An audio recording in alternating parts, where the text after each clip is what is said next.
an ultrasound image looks external oblique. This is a high resolution image. It has to be done by a sonologist who is particularly well versed with the hernia anatomy and to visualize the hernias. So this is internal oblique muscle, transverse abdominis muscle, rectus muscle. So this is a panoramic view of the ultrasound image showing the internal oblique, external oblique, and transverse abdominis muscle. It is similar to CT scan, but it's an ultrasound image. And the other important modality is a dynamic abdominal sonography for hernia, wherein it can be it has got a higher sensitivity and higher specificity, and it can be used in areas where we are looking for hernias, and it is with dynamic force, so that it can be easily the hernia can be easily assessed. So some of the images showing how hernia images in ultrasound. It's an umbilical hernia with the bowel inside it. This is the bowel loops, and this is an hernia with a momentum in it. This is able to see here momentum, and this is a mesh which is clearly made out in the ultrasound. So coming to the CT scan, which is the mainstay in the hernia evaluation, why? Because it is it accommodates wide spectrum of body habitus. For example, in obese patients, it becomes really difficult to assess in ultrasound. CT, it can be used, in different body habitus. And the excellent anatomic delineation, as I showed you previously, it is very, very clear. And the entire abdomen can be visualized in a single go with a high resolution.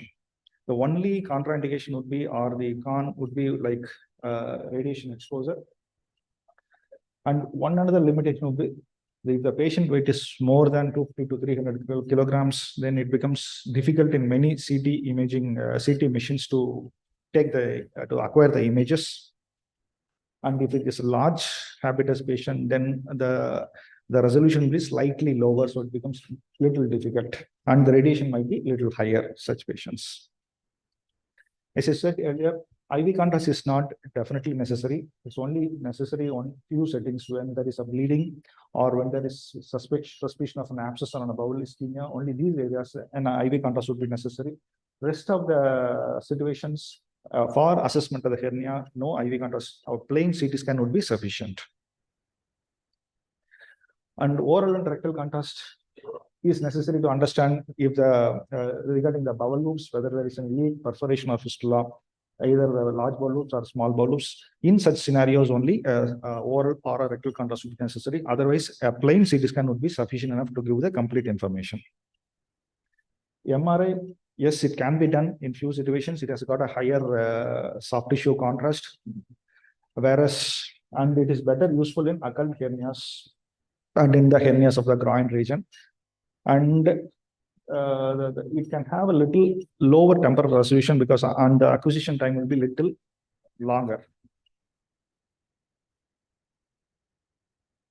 So many times it would be better to have an imaging done before operating upon a hernia, so that you can get a better information. And the few articles suggest that it would be better to have it done and with a better sensitivity. And coming to the lexicon, we need to have a better lexicon between the radiologist and the surgeon, so that there is no confusion. The data what we try to say, we are able to give you properly what information is we are trying to say. So EHS has come with a classification and the lexicons, like for the primary abdominal wall hernia, it should be defined this way. For the midline hernia, so the epigastric or umbilical, and the diameter of the hernia, and it is the size of the neck of the hernia as less than 2 centimeters, or between 2 and 4 centimeters, and more than 4 centimeters. So for the midline, epigastric and umbilical, and for the lateral Spigelian and lumbar hernias for primary abdominal hernias. So this is how it goes. So this is an umbilical hernia. The reporting should be this way. The diameter of the hernia is around 4.2 centimeters, and it is a small hernia, which is the neck of the hernia is about 1.6 centimeters. And for incisional ventral hernias, so it has to be like in the midline, it is divided into 5 groups: subxiphoid, epigastric, umbilical, infra-umbilical, and suprapubic. So it goes this way. Subxiphoidal is around 3 centimeters below the xiphoid, and from there to the 3 centimeters above the umbilicus, it becomes epigastric. 3 centimeters above and below the umbilicus becomes umbilical, and below the umbilicus it becomes infra-umbilical, and 3 centimeters above the pubis is suprapubic. And lateral is subcostal, flank, and iliac. It becomes L1, L2, L3, and the lateral would be lumbar, L4. And similarly, we need to give information about whether it's a recurrent or not, and length and the width of the hernia. So this goes this way.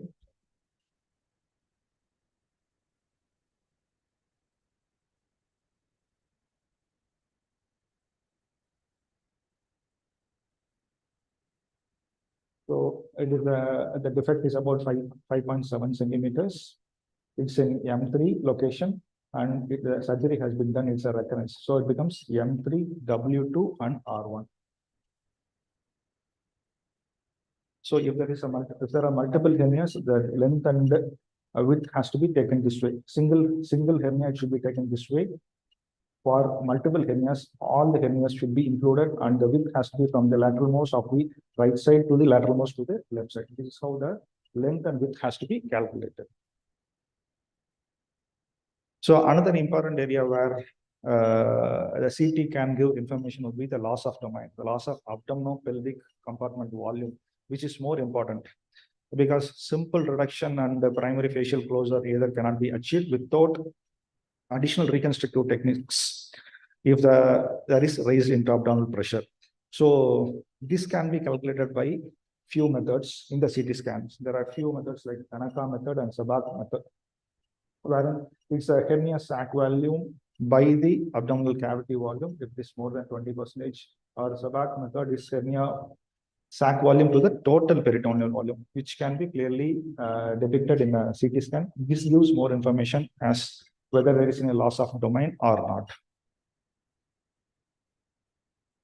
So there is another ratio, carbonyl ratio, wherein the width of the rectus on either sides, right and left, should be divided by the maximum defect width. So which gives a ratio. If it is more than 2, a routine surgical repair would be ideal, whereas if it is less than 1.5, separation technique would be necessary. There is another index called component separation index. So this is an angle which is the summit should be at the level of abdominal aorta, and from there the angulation is calculated. So the angle of diastasis 230 divided by 360 degrees gives an data which, if it is more than 2, there is likelihood of requiring intraperitoneal mesh repair. If it is less than 2, 1.2, 1.5, then it may not be necessary. So these are different indices wherein which we can give information so that definitive the surgery can be planned accordingly. So other information that will be more useful would be like the sarcopenia index. So there are many conflicting and many schools of thoughts based on this. Whereas the sarcopenia index of the anterior abdominal wall muscles can be given along with the psoas, so which might give you an information about how exactly the strength of the muscles are. And the other information also can be given, like the abundance of the subcutaneous fat and the visceral fat. When there is an increased visceral fat, then it is going to say that the intra-abdominal pressure is going to be high, and if there is an excess of subcutaneous fat, it goes to say that there is the risk of surgical site infection and recurrent hernia is going to be little on the higher side. So coming to diastasis of recti, it's a distance. If it is more than 2 centimeters in the recti muscle, it goes to say that the definition being the diastasis recti, and the same lexicon can be used for the as we used for the midline hernias, for midline incision hernias, M1, M2, M3, M4, and 5, and length and width can be defined on this. And coming to the visualization of a mesh, the CT plays an important role here. So some of the mesh might be invisible, like ultra pro and the proline might be hardly visible, whereas ventral legs and dura mesh mesh can be relatively clearly visualized. The identification of the mesh becomes important, and from the radiological point of view, we can give whether there is any displacement of the mesh or the shrinkage of mesh, whether the infection is surrounding the mesh. Those information can be given only if it is seen. It becomes a little difficult when the mesh is not visible in the CT scan. These are all the some of the CT images showing how the mesh looks like. So this is the mesh here, and this is the mesh here. It is seen in the anterior wall. Here the mesh is not visualized, only tags and staples are seen. This is the tags. And this one is a mesh where it is clearly seen. It's a radiopic and is clearly seen. So in such scenarios, I'll be in a position to give complete information about where the mesh is and how it is, and whether there is any shrinkage, whether there is any displacement, or whether there is any infection surrounding it. So it helps in identification. Preoperative localization helps you plan the procedures accordingly. So some images showing the mesh with adherence, whether the small bowel lobes are adherent, and there is a small recurrent hernia here, lateral to it. And here there is infection surrounding the mesh. So these are some complications which post-operative complications, like this is a seroma adjacent to the mesh. And this, you're able to see some infection, the enhancement. If you see the density difference, you can able to see clearly that if there is hematoma, it is like a fluid density is seroma, whereas it is hyperdense, it becomes a hematoma. And the bowel adhesions, which we are able to see clearly here. And this is an infected mesh with the collection and the sinus tracts. Small sinus tract, small air pockets are seen. And this is an intracutaneous fistula. This is a case of a recurrence. So only if mesh is seen clearly, it becomes easier to give information. If the mesh is not seen, it becomes very difficult to say where exactly the complication is associated with. And there are a few other therapeutic role of ultrasound, like you can use it for nerve block in post-operative analgesia, and to aspirate seromas, and sometimes even for large hernias, botulinum toxin can be injected to stretch the lateral abdominal muscles. An example showing the botulinum injection.